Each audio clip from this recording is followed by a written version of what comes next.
What's up, guys? So if you've been following me on social media, you guys know I have this really good plan of putting a very custom paint job on Delilah, and I myself am in love with the way that this is coming out.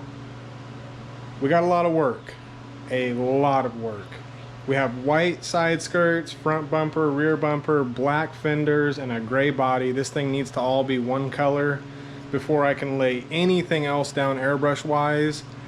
And that's what we're doing today. We're gonna get this completely disassembled. I'm pulling the trunk off, the doors off, fenders, front bumper I already got off, side skirts and rear bumpers all coming off. I'm taking the tires off now to get all that stuff.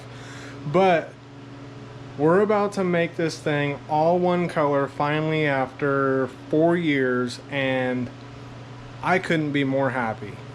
If you guys haven't been following me on social media, definitely go do that. It's gonna be right down here.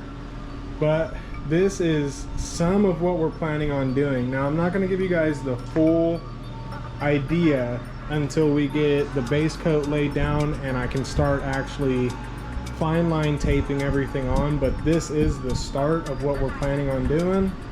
And I'm not shitting you guys. This is going to be probably the cleanest 240 paint job.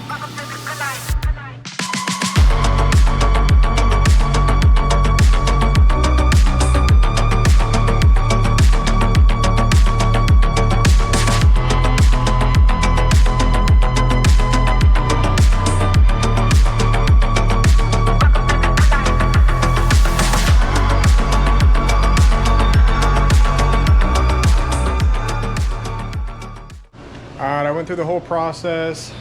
The only thing I got left is the rear bumper, but I got both side skirts off. I got both front fenders, and these things are smashed.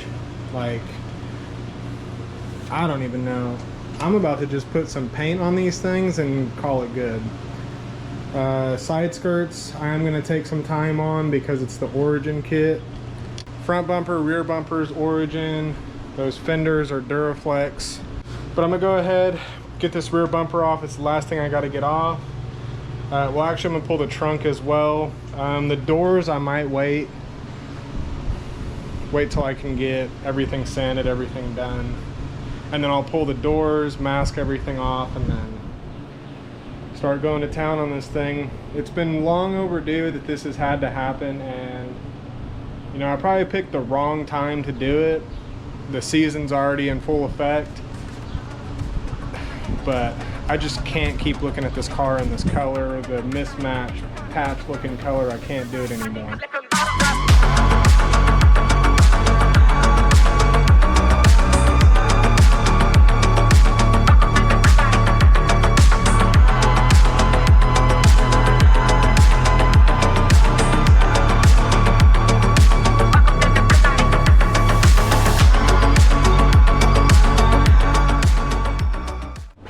Fast forward a couple days, now I have all the supplies I need so we can start getting this laid down. First, we're going to start with some body work. We got to go over the roof with a 600 grit.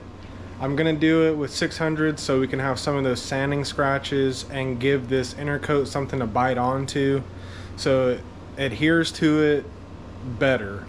So now I'm getting ready to sand the roof. I need to get 600 grit so we can get some of these sanding scratches in here to allow for better adhesion for the inner coat with the metal flake on it.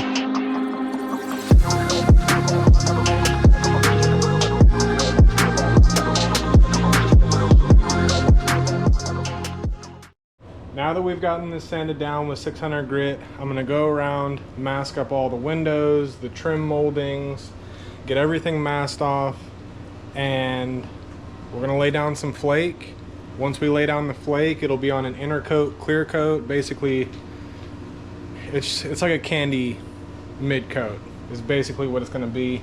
I'm going to go over this primer gray, and the reason I did the 600 grit is so that it has a better adhesion when I spray down the inner coat. Once I spray the inner coat, the flash times, it really depends on your area, the temperature, humidity, and all that. Today it's 82, and I think the humidity is like 60 something percent. So I'm gonna let this flash just a little bit longer. Usually it would be like a 5 to 10 minute flash time. I'll probably let this flash for 20 minutes or so. After that 20 minutes, I'll lay down one more coat. When I go to sand this down before putting any graphics on it, I don't want the metal flake to get ate up and just be a gray color and not actually have that metal metallic look.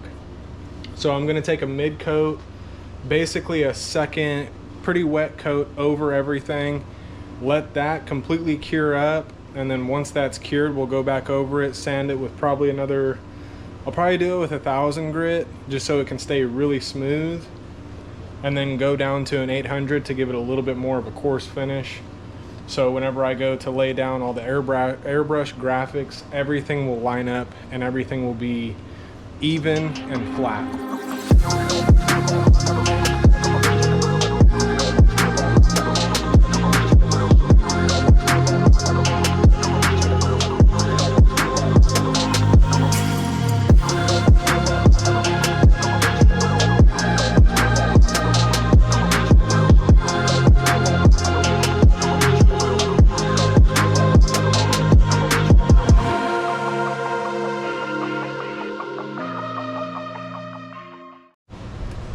Alright, so for the inner coat, we're using Lime Lines CB1, which is their clear base inner coat.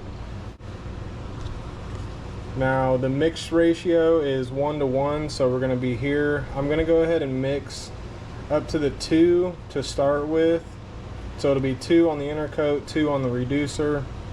And I'm only doing that to see how good this flake sprays through the 1.8 nozzle on my gun. Again, we're using Lime Lines metal flake, and this is really easy to understand. It actually gives you an entire list of directions of how you need to be doing everything, which we're not going to be doing the full 1 packet to 1 pint deal. Like I said, I want to see exactly how much we're going to get out of this spraying with the 1.8 nozzle. Now it does say on the front here, it says anything over a 1.4, this is sprayable. So if you're using like a 1.2 or a touch-up 1.0 tip, then this is just going to clog up the gun and you're not going to get good results. This metal flake is insane. I don't even think this camera can do this justice, but that is crazy, bro.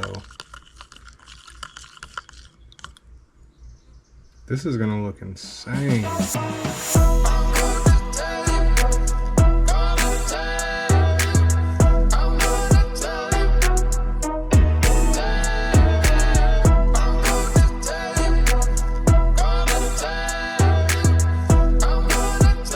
Alright, so first coat, we had some malfunctions. I thought, and this is the biggest thing that you guys have to do when you're painting, I thought I had cleaned my guns after using them the last time.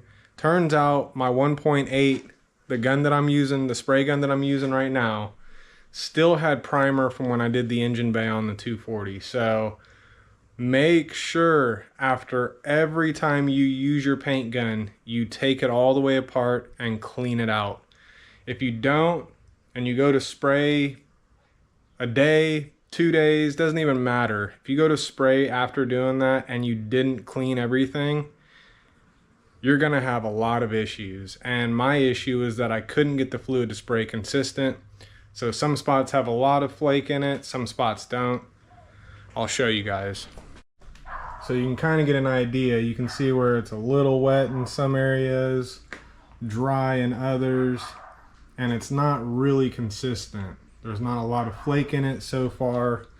I started on the other side, and I'll show you guys that. Yeah, see, it's It's laying down better, or at least it did when I first started, but then we started catching clogs and it was old primer paint. But now we're gonna go ahead, we're rebuttaling, refilling the gun, and going back over.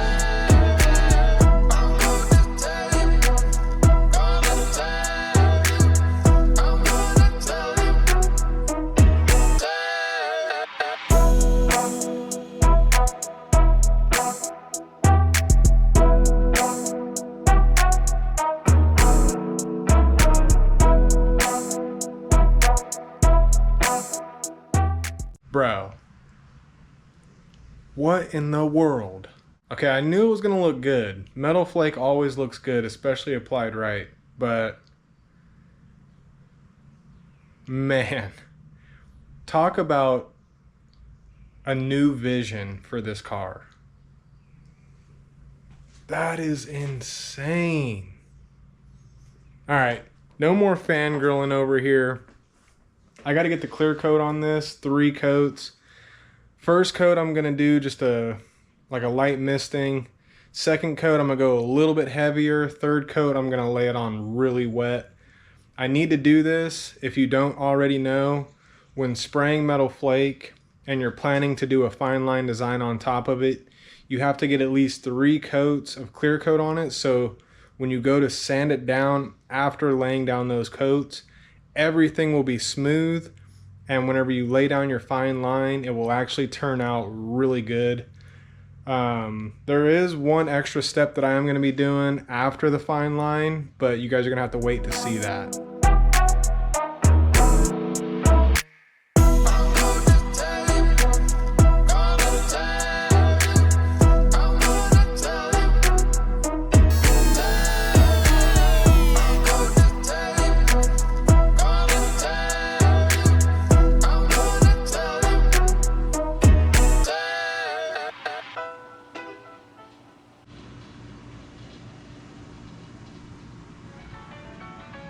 I think this fade right here is gonna have to be like a signature of mine.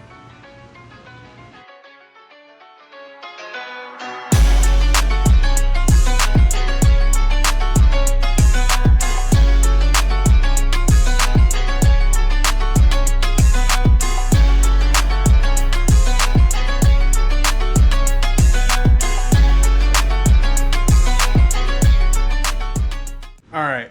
First step in Delilah's $20,000 paint job is complete. You guys have to stick around because this is going to be a 3-part series, possibly a 4-part series. This is already turning out to be a great decision, and I'm glad that we're going this route. But that's going to do it for this one. Until next time, build over everything and have a good day.